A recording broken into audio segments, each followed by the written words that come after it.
서울창업허브와 함께하는 성공창업 준비 매뉴얼 교육과정 9회차를 시작하겠습니다. 안녕하십니까, 홍준호 교수입니다. 오늘 이 시간은 비즈니스 모델 분석에 관련된 공부를 할 예정입니다. 학생들이나 또 청년들을 만나서 얘기를 해볼 때 가장 어려운 부분이 이 비즈니스 모델 분석에 관련된 얘기입니다.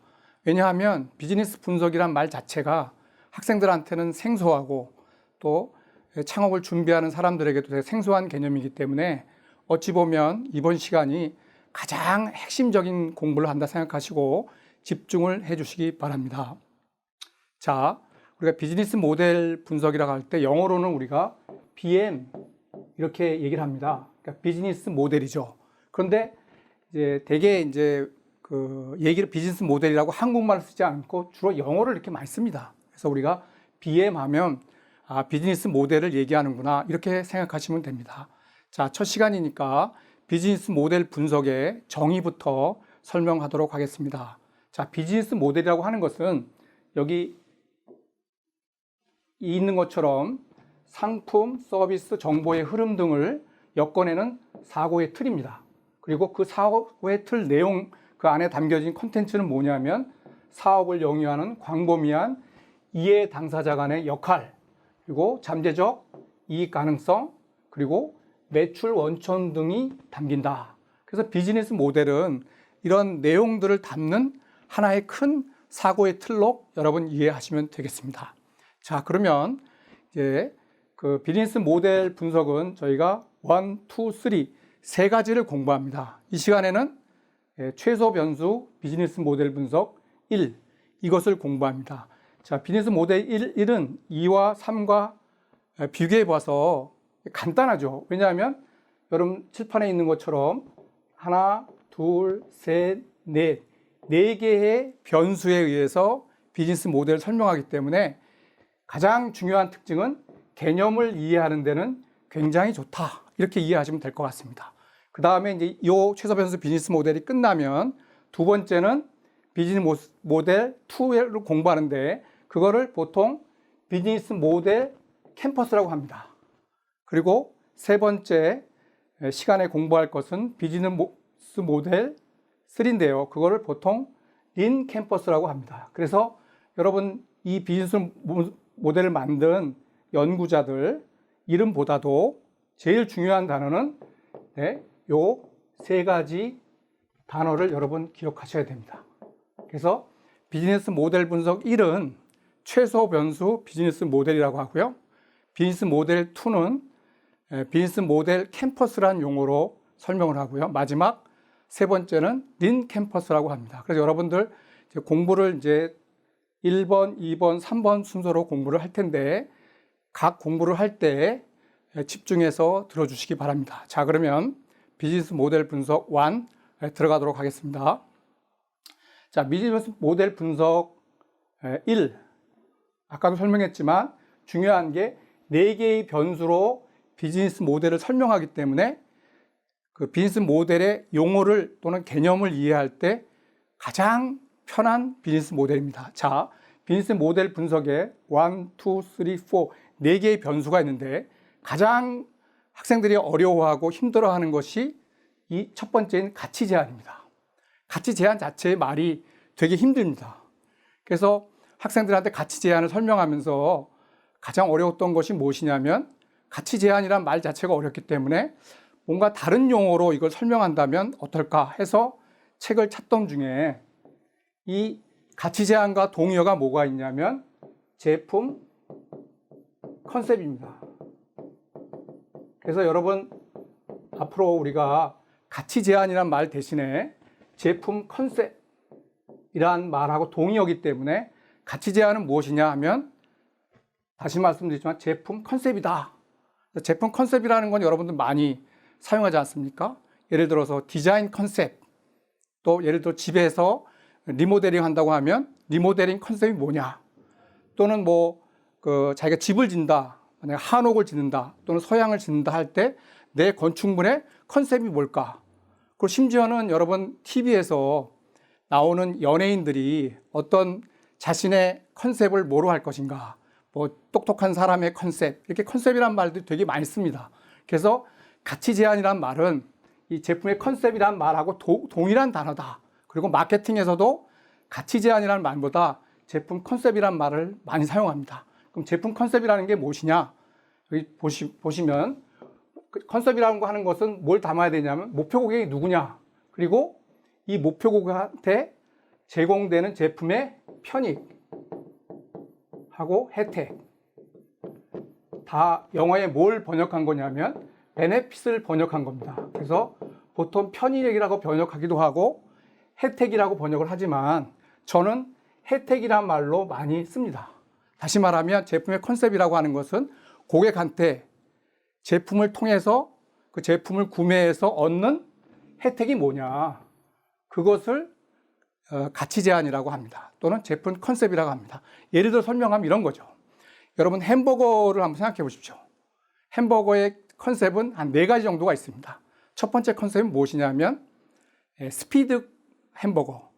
그죠? 그러니까 가까운 어떤 프랜차이즈점에 가서 햄버거를 빠르게 먹는 그런 그 햄버거를 우리는 스피드 햄버거라고 합니다. 그 컨셉은 스피드에 있죠.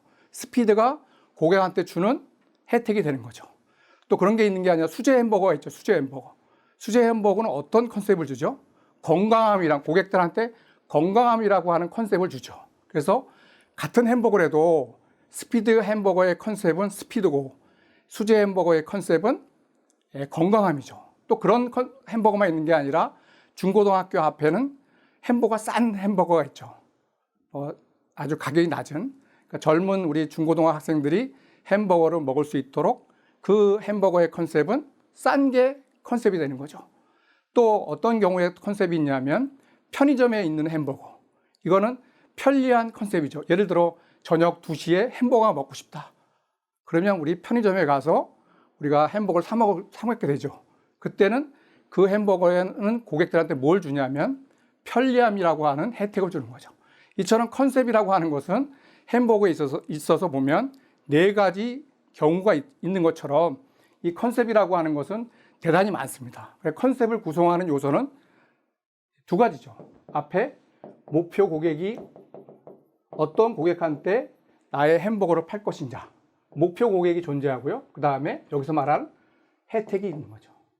그래서 우리가 제품 컨셉이 뭐냐라고 물어보면 내 제품은 목표 고객한테 이러이러한 혜택을 주는 것이다. 예를 들어 햄버거로 설명을 한다면 스피드 햄버거를 먹는 고객들은 주로 회사나 직장에 계신 사람이 이제 목표 고객이 되겠고요. 그들한테 어떤 혜택을 주죠? 스피드 햄버거, 빠른 속도로 햄버거를 제공하는 그러한 것들로 이루어져 있는 거죠. 그래서 그 스피드 햄버거 컨셉은 젊은 2030의 직장인들을 대상으로 그 햄버거를 주고 거기서로부터 스피드한 햄버거를 받는 이런 개념이 이제 가치 제한입니다. 이게 제일 중요한, 우리가 창업에서 가장 중요한 게 항상 제품 컨셉이 뭐냐 이런 질문들을 심사위원이나 또는 많은 투자자들이 물어보는 가장 중요한 개념입니다. 그래서 여러분 이 가치 제한이라는 말을 잘 정리해 주시기 바랍니다. 그러면 2번째 수익 공식은 뭐냐면 보통 수익 공식이란 말보다는 수익 모델이라는 말을 되게 많이 사용합니다. 다시 말하면 우리가 제품을 구매할 때 현금으로 결제할지 아니면 외상으로 결제할지 아니면 할부로 살지 이러한 결제 방식에 관련된 얘기고요. 핵심 자원과 핵심 프로세스는 둘 중에 하나만 외우면 됩니다. 예를 들어서 핵심 프로세스는 뭐와 관련되어 있냐면 주로 시스템하고 프로그램하고 관련된 것들입니다. 그래서 핵심 프로세스라고 하는 것은 여기서 말했던 시스템과 프로그램 관련된 것들이기 때문에 예를 들어 마케팅 방법, 채널 관리, 생산 공정, 평가 프로그램 이런 거에 관련된 것이 핵심 프로세스고 핵심 자원은 그 위에 사람, 기술, 특허, 채널, 파트너십, 브랜드 이런 것들을 핵심 자원이라고 합니다. 자, 이제 이런 개념들을 예를 들어 설명을 하도록 하겠습니다. 사례를 가지고 다시 한번 이해하도록 하겠습니다. 오늘 사례 분석에서 보는 회사는 알라딘의 중고 서점입니다. 알라딘의 중고 서점은 알라딘으로부터 온라인 책을 구매한 사람들이 그 책을 이 구매 중고 서점에 팔게 되면 마일리지를 55%를 쌓아줍니다. 그래서 그 마일리지를 가지고 다시 책을 구매할 수 있는 이러한 사업을 하는 것입니다. 알라딘의 중고 서점은 오프라인 매장들이 전국에 제가 알기에는 한 30개에서 50개 정도 있는 것으로 알고 있는데요. 거기에 가서 중고 서점을 사는 그러한 사업 모델입니다. 이 사업 모델을 가지고 가치 제한, 제품의 컨셉부터 한번 설명하도록 하겠습니다. 그 가치 제한이라고 하는 것은 제품 컨셉하고 동일하다고 말씀드렸죠. 그래서 그 컨셉이라고 하는 것은 고객한테 어떤 혜택을 주느냐, 여기에 포커스가 되어 있습니다. 그래서 이 알라딘의 중고 서점은 고객한테 뭘 주죠? 일단 카페 같은 환경을 제공하고, 그 다음에 또 알라딘이라는 것이 고객들한테 이 브랜드가 많이 알려져 있기 때문에 신뢰감을 주는 브랜드죠. 그리고 가장 중요한 혜택은 정가보다 싼 구매를 제공하는 거죠. 이 제품 컨셉 세 가지입니다. 편하게 책을 볼 수 있는 환경, 그 다음에 신뢰감 있는 브랜드, 세 번째는 싼 가격을 구매할 수 있는 거. 그 다음에 수익 모델은 뭐냐면 당연히 책을 판매하는 그 마진을 먹게 되고요. 그 다음에 이 알라딘 중고 서점에서 뭘 파냐면 음료도 팔고, 그 다음에 이제 여러 가지 팬시 제품들을 팔기 때문에 이 판매 수익 외에도 그런 부가적인 수익이 발생합니다. 이것을 알라딘의 수익 모델이라고 하죠. 알라딘의 그 핵심 프로세스는 아까 설명드린 것처럼 핵심 프로세스라고 하는 건 시스템과 프로그램과 관련되어 있기 때문에 가장 중요한 것은 뭐냐면 그 온라인 구입하고 되팔 경우에 일정 금액의 예치금을 적립해 주죠. 저것이 55%의 마일리지를 쌓아주는 거고요. 그 다음에 바이백 제도죠. 다 책을 사주는 것이 아니고 그 모회사인 온라인 서점인 그 알라딘으로부터 책을 산 고객의 책을 되사줄 수 있는 그러한 권리를 주는 거죠. 아무나 사주는 게 아니라. 그런 두 가지 제도가 이 알라딘의 중고 서점의 핵심 프로세스가 됩니다. 그리고 마지막으로 핵심 자원은 뭐냐? 그죠? 알라딘의 브랜드하고 그다음에 35개부터 50개가 되는 중고 서점, 오프라인 매장이 이 알라딘의 중고 서점의 핵심 자원이 되는 거죠. 이처럼 이 네 가지 변수를 가지고 알라딘의 중고 서점의 비즈니스 모델을 분석하는 것입니다. 이상입니다.